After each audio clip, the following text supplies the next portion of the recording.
वज़ीर दिफा ख्वाजा आसिफ ने खामोशी तोड़ दी। कहते हैं सेहूनी एजेंडा है इसराइल का असर-ओ-शौक़ पाकिस्तान तक लाया जाए और ईरान, अफगानिस्तान, हिंदुस्तान के मुश्तरका एजेंडे की बुनियाद पाकिस्तान दुश्मनी पर मबनी हो। ये चाहते हैं हमारी सरहदें गैर महफूज हों, हम दुश्मनों में घिर जाएं, पाकिस्तान एक दस्ते निगर रियासत बनकर रहे। ईरान मुआहदे पर राजी था, फिर भी जंग मुसल्लत की गई। कौम को ये समझने की जरूरत है।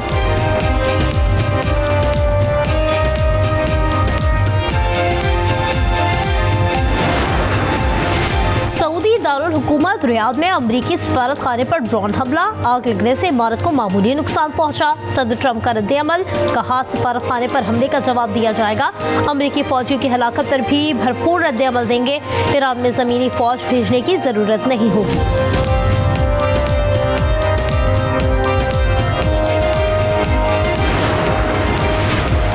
बहरीन और 6 खलीजी मुल्कों में अमरीकी अड्डों पर ईरान के मिसाइल और ड्रोन हमले। सऊदी अरब, कतर, मुत्तहदा अरब अमारात के दिफाई निज़ाम ने सैकड़ों मिसाइल और ड्रोन नाकाम बना दिए। कतर ने 2 ईरानी तैयारे गिरा दिए। मुत्तहदा अरब अमारात ने 6 क्रूज मिसाइल और 148 ड्रोन तबाह करने का दावा किया है। रात भर वक्फे से ईरानी हमले, सायरन भी बजते रहे। सेंटकॉम ने 6 अमरीकियों की हलाकत की तस्दीक कर दी। अमरीकी महकमा खारजा ने मशरिक़ वुस्ता से अमरीकियों को निकल जाने की हिदायत कर दी।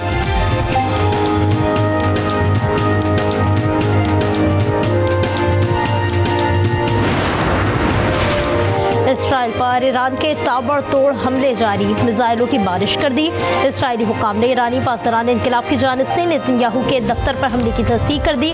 हिज़्बुल्लाह का इसराइली एयरबेस पर ड्रोन हमले का दावा।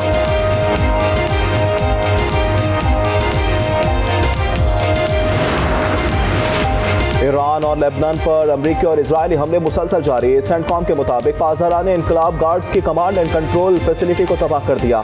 तेहरान में मुतअद्दिद मकामात को निशाना बनाया गया। मखसूस अहदाफ को निशाना बनाया जा रहा है। पेंटागन ने वीडियो जारी कर दी। इसराइल का तेहरान में सरकारी टीवी स्टेशन तबाह करने का दावा। फुटेजेस के मुताबिक शहरी आबादी को भी निशाना बनाया जा रहा है। मुतअद्दिद इमारतें तबाह। दोनों मुल्कों में दर्जनों अफराद शहीद हो गए। लेबनान के मज़ीद 59 इलाके फौरी खाली करने की वार्निंग।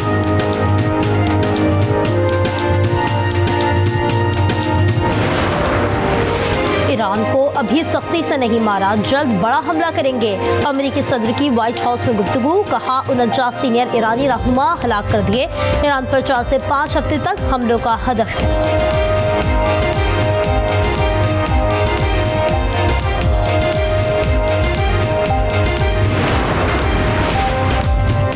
ईरान पर हमला दुनिया में आम के लिए किया। अमरीकी वजीर खारजा की मीडिया से गुफ्तगू, मार्को रूबियो ने कहा ईरान माहाना 100 मिसाइल और हजारों ड्रोन्स बना रहा है। उम्मीद है ईरानी अवाम हुकूमत का तख्ता उलट देंगे। नायब सदर जेडी वेंस ने कहा ट्रंप चाहते हैं ईरान के पास कभी जौहरी हथियार ना हो।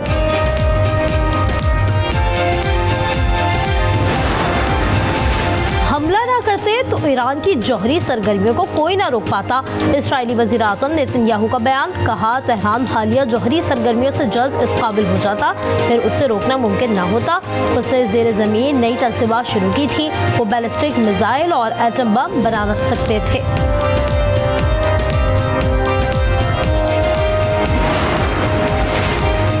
ट्रंप की ईरान में हुकूमत बदलने की कोशिश पागलपन है। ये रास्ता ना छोड़ा तो तीसरी आलमी जंग शुरू हो जाएगी।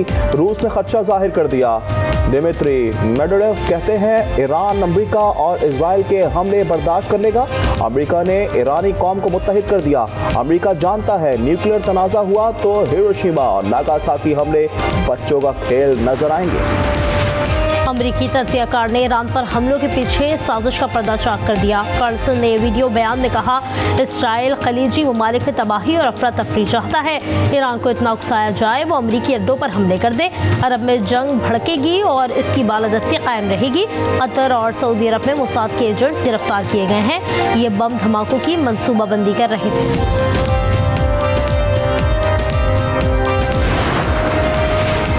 इसराइल ने ईरान में ट्रैफिक सिग्नल्स पर लगे कैमरे हैक किए। बरसों ईरानी क़यादत की निगरानी की। अमरीकी अखबार फाइनेंशियल पोस्ट का दावा, बस्तोर स्ट्रीट के करीब अली खामनाई के कंपाउंड पर अमरीका और इसराइल के हमले ईरान के लिए सरप्राइज थे।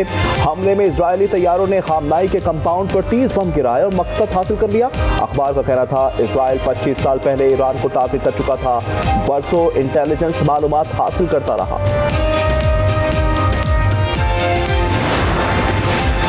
मशरिक़ वस्ता में कशीदगी, आलमी तिजारत मुतासर होने का खदशा।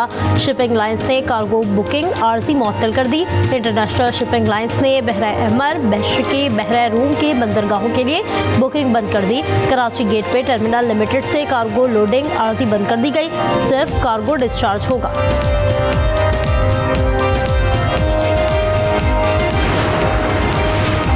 अफगान तालिबान के खिलाफ जवाबी कार्रवाई जारी। पाक फौज ने जलालाबाद में एमुनेशन डिपो और ड्रोन स्टोरेज तबाह कर दिए।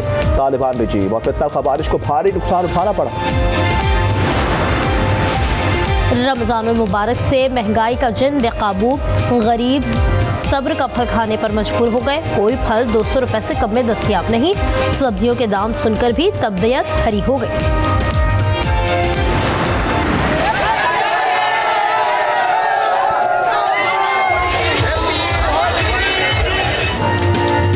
रंगों का त्यौहार आज रात से शुरू होगा। हिंदू बरादरी 4 दिन तक होली मनाएगी। सिंध में हिंदू मुलाजमीन के लिए आज और बुध को तातील।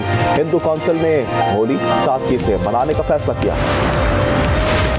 मशरिक़ वस्ता में कशीदगी के बायस महंगाई। लंदन ब्रेड फ्रूट की कीमत $1.74 बढ़ गई। सोना $44.88 फी औंस महंगा हो गया। यूरोप की स्टॉक मार्केट्स में मनफी रुझान। पाकिस्तान स्टॉक एक्सचेंज 100 इंडेक्स मजबूत जोन में आ गया। इंडेक्स में 4000 पॉइंट से ज्यादा का इजाफा। 100 इंडेक्स 1,56,100 पर आ गया। मशरिक़ वस्ता की सूरत हाल के बायस अबूधाबी में इंग्लैंड लायंस का दौरा मनसूख। पाकिस्तान शाहीन्स और इंग्लैंड लायंस के दरमियान व्हाइट बॉल सीरीज शेड्यूल थी। 5 मैचेस रखे गए थे। इंग्लिश वुमेन टीम का कैंप भी खत्म कर दिया गया।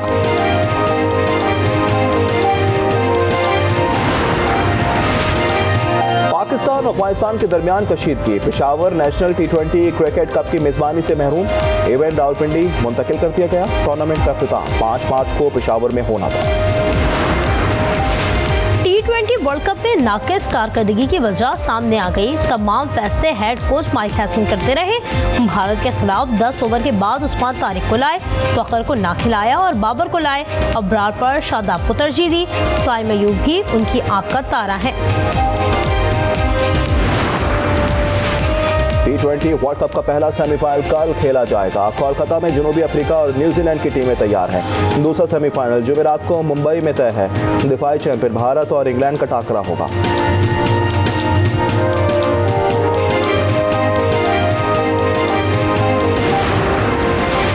हॉकी वर्ल्ड कप क्वालिफायर में पाकिस्तान ने सेमीफाइनल में कदम रख दिए। मिस्र के शहर इस्माइलिया में मलेशिया को 5-3 से शिकस्त दे दी। कौमी टीम आखिरी ग्रुप मैच कल ऑस्ट्रिया के खिलाफ खेलेगी।